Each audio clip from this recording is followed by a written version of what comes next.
Olá, amigos literários do Grilo Falante, bem-vindos! Eu gostaria só de mostrar para vocês aqui, na orelha do livro que nós vamos conversar hoje, entre outras questões, olha só o que algumas pessoas disseram sobre ele. Um cotejo exuberante de ficções literárias e uma celebração das possibilidades do romance. Foi citado aqui no The Guardian. Depois temos aqui também, olha, espirituoso, simpático, inteligente, eu me apaixonei por este livro momentos após começá-lo e sei que voltaria a ele por muito tempo ainda. Trata-se de um maravilhoso lembrete do poder restaurador da ficção, ideal para qualquer pessoa que já tenha se questionado o que ler em seguida. Senhor J. Watson, autor de Antes de Dormir.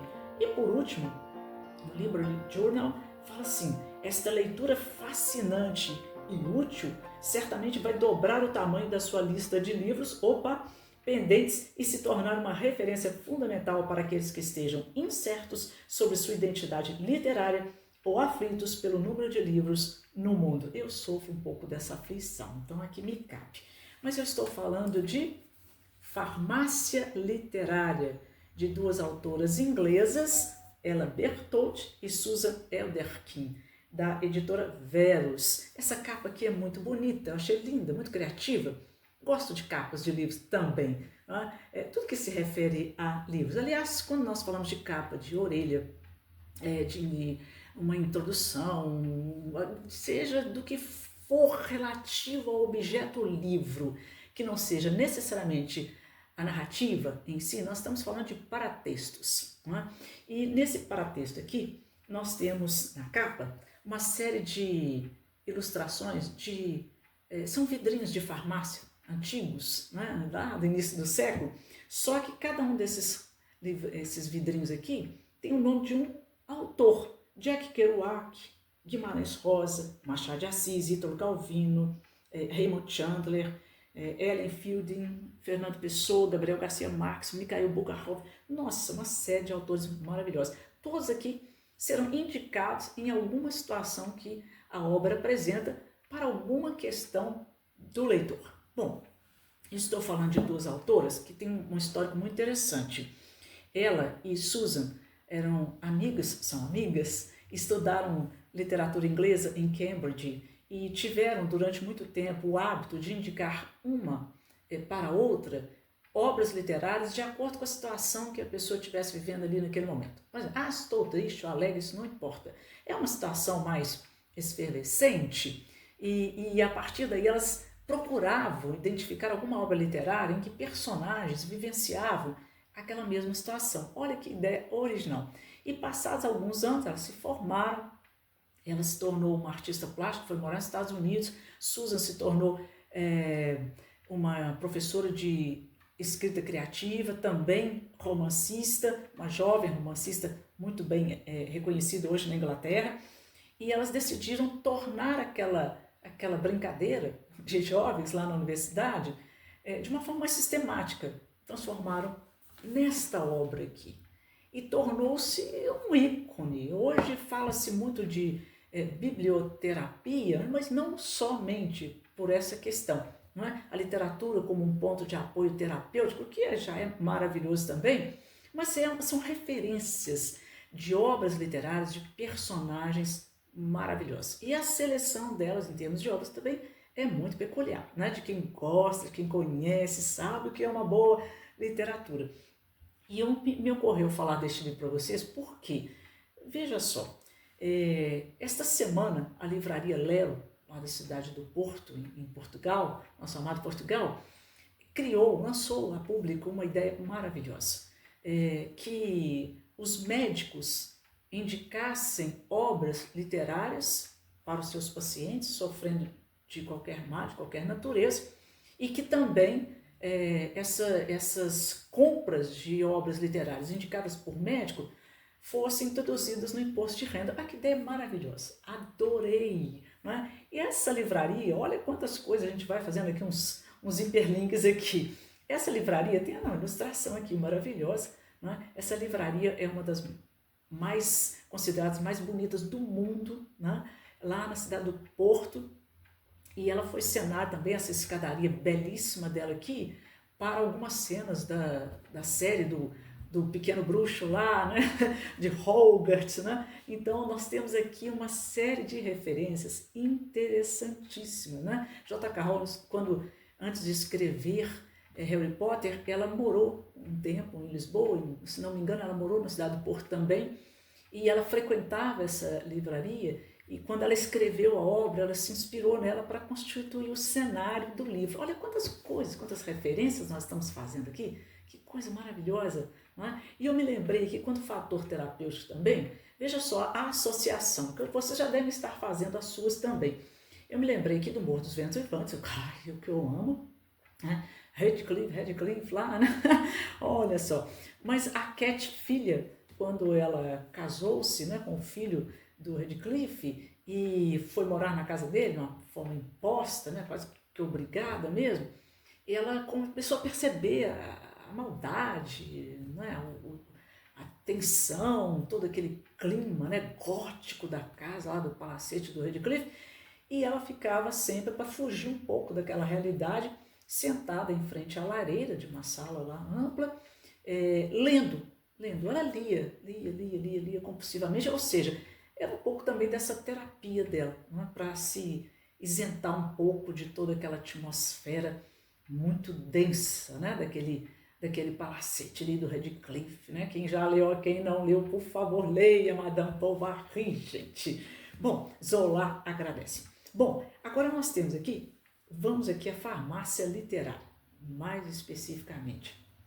Eu selecionei aqui para vocês duas passagens, mas eu gostaria só de dizer a vocês o seguinte: a obra tem uma série de questões que ela apresenta, e uma delas, por exemplo, eu abro aqui, sobre abandono. Aí vem um comentário das autoras, depois vem a citação de uma obra literária, um pequeno trecho da personagem que viveu a situação de abandono, depois vou passar aqui para uma outra letrinha aqui, a letra aqui, ó, amigos, por exemplo, depois aposentadoria, olha a diversidade, questões de natureza subjetiva, questões nas relações sociais, nas relações de amor, nas relações familiares, seja em que nicho estiver o indivíduo, vivendo a natureza de experiência humana que for, muitas delas se encontram aqui listadas, e a partir daí, como eu disse, citação de uma passagem de uma obra literária, indicação de uma ou mais obras literárias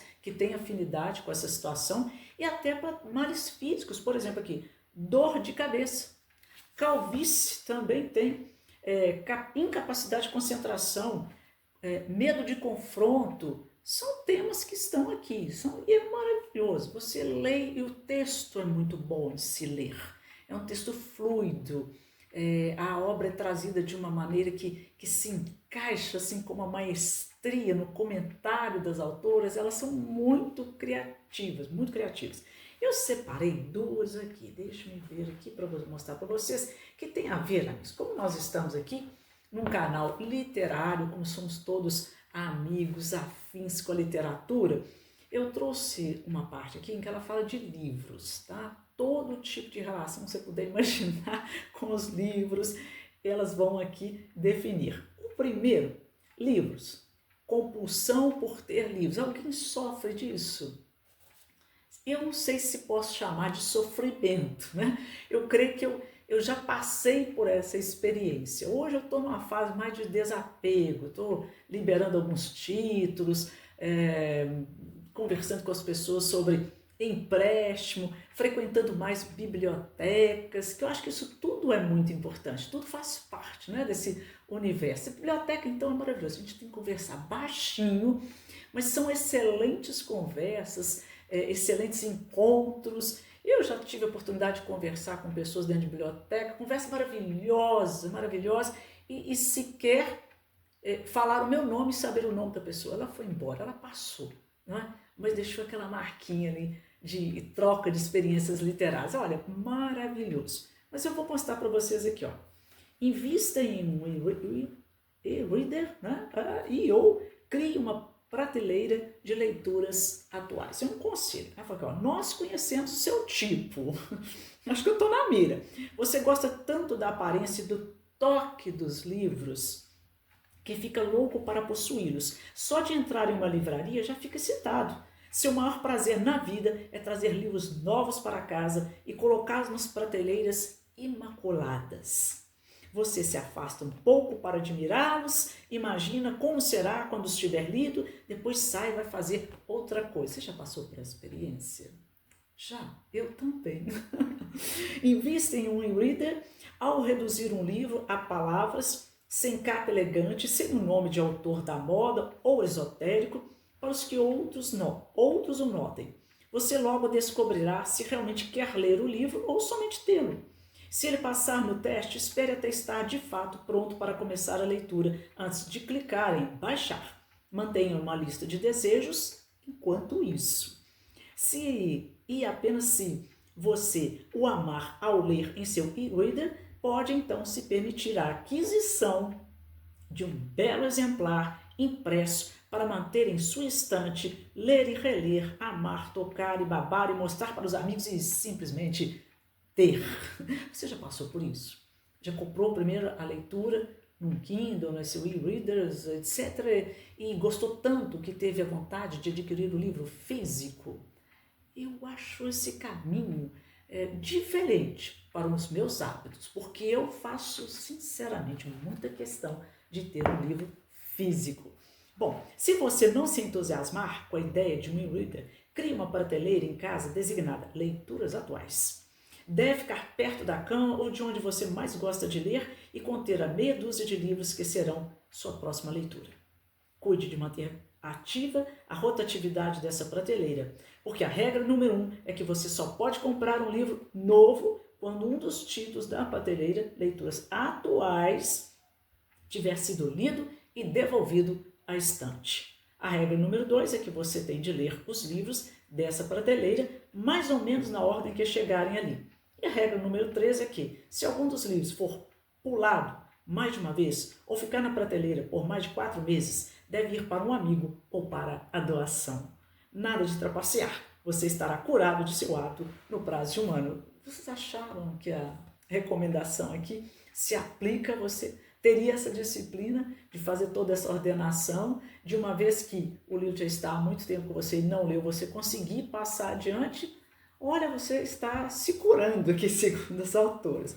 Bom, eu achei aqui o conselho maravilhoso, e aqui agora eu vou colocar um para vocês aqui, que eu sei que eu já passei por essa experiência. Hoje eu estou dando muito testemunho aqui, pessoal, mas eu acredito que muitos aqui também já tiveram a oportunidade de ter um relacionamento com alguém que não gosta de ler. E se você é um aficionado, imagina a dificuldade, não é? Como que você vai entrar com o assunto de um livro, falar de um livro que você está lendo, que a gente sente, né, aquela vontade de conversar mesmo sobre ele. Aqui diz as autoras, dizem assim, aqui eu não vou ler todo, não, porque ele é um texto um pouquinho maior, eu vou ler só um trechinho, tá bem? Olha, converta ou dispense. Dispensa o livro, dispensa o companheiro. Vamos ver. Se você mora com alguém que não lê livros, pode ser difícil arrumar e resguardar um tempo de leitura para si. Especialmente se seu parceiro preferir ver TV, conversar ou se posicionar entre você e o seu livro quando você estiver lendo na cama.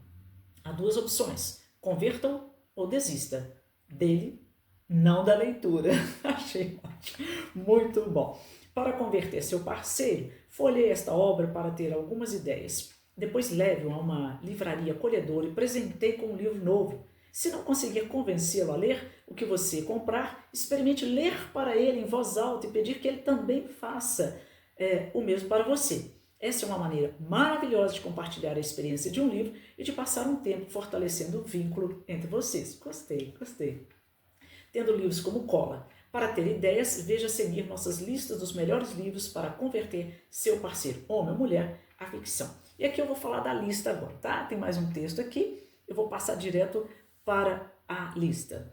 Ela fala assim, ó, por razões misteriosas, homens não leem tanta ficção quanto mulheres. Se você estiver entalada com um homem que não encosta num romance desde que saiu da escola, dê-lhe um destes. E aí segue a lista. As Aventuras de um Coração Humano, de William Boyd. As Incríveis Aventuras de Cavalier Clay, de Michael Chabon. Microservos, Douglas Coupland. O Nome da Rosa, Humberto Eco. Ardil 22, Joseph Heller. Solaris, Stanislaw Lem. Flashman, George MacDonald Fraser. Fôlego, Tim Wilton. O que você acrescentaria sendo um companheiro? E quais seriam as indicações sendo uma companheira? Agora veja só. Por razões igualmente misteriosas, algumas mulheres não leem romances. Se sua parceira não tiver o gênero da ficção, seduza com uma história realmente boa, envolvente, cativantes, interessantes. Essas são obras de alguns dos melhores contadores de história dos tempos modernos. Olha só a listinha. Vulgo Grace, Margaret Atwood. Nossa, amo Margaret. O Conto da Aia, né? A Visita Cruel do Tempo, Jennifer Egan. Um Quarto com Vista, Anne Foster. A Mulher Foge, David Grossman. A Cidade do Sol, Khaled Hossein. O Hotel New Hampshire, John Irving. Vocês estão gostando do meu inglês, meus amigos? O Afinador de Piano, Daniel Mason. A Lista de Schindler, Thomas Keneally.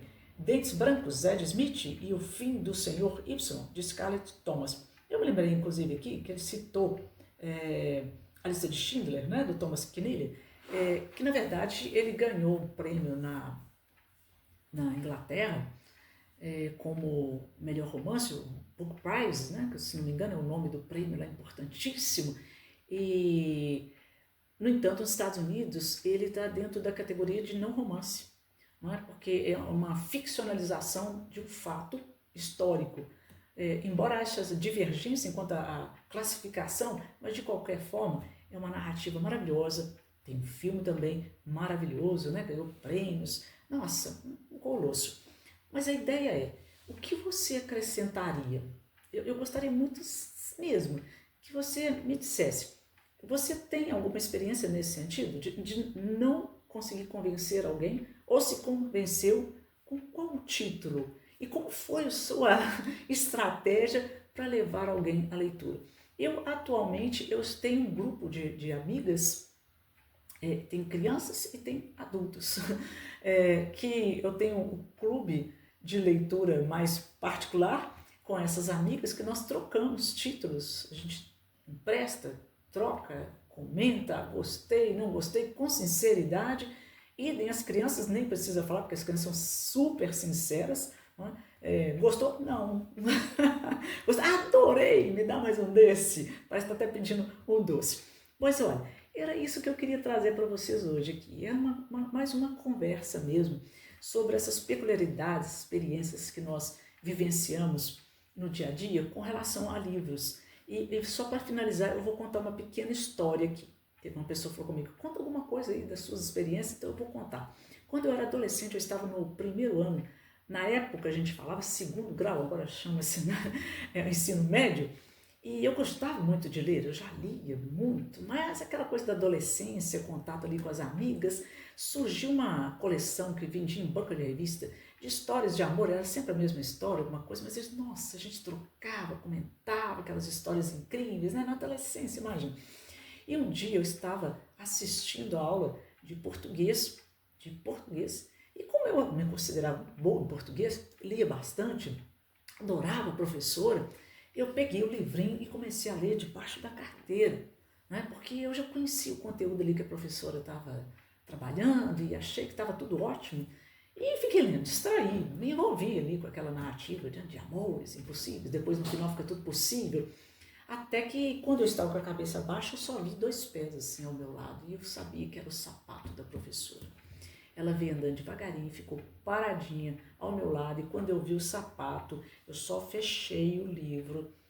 Nem olhei para a professora de vergonha. Entreguei o livro, que eu falei, vai recolher o livro, né? Vou receber uma advertência.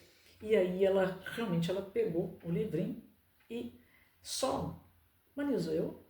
Voltou com ele para cima da mesa e virou para mim e falou assim, eu conheço você e eu tenho certeza que você tem um gosto mais apurado do que esse tipo de literatura. Gente, eu nunca esqueci isso. Quase morri de vergonha. Que eram uns folhetinhos bobinhos mesmo, para adolescente mesmo.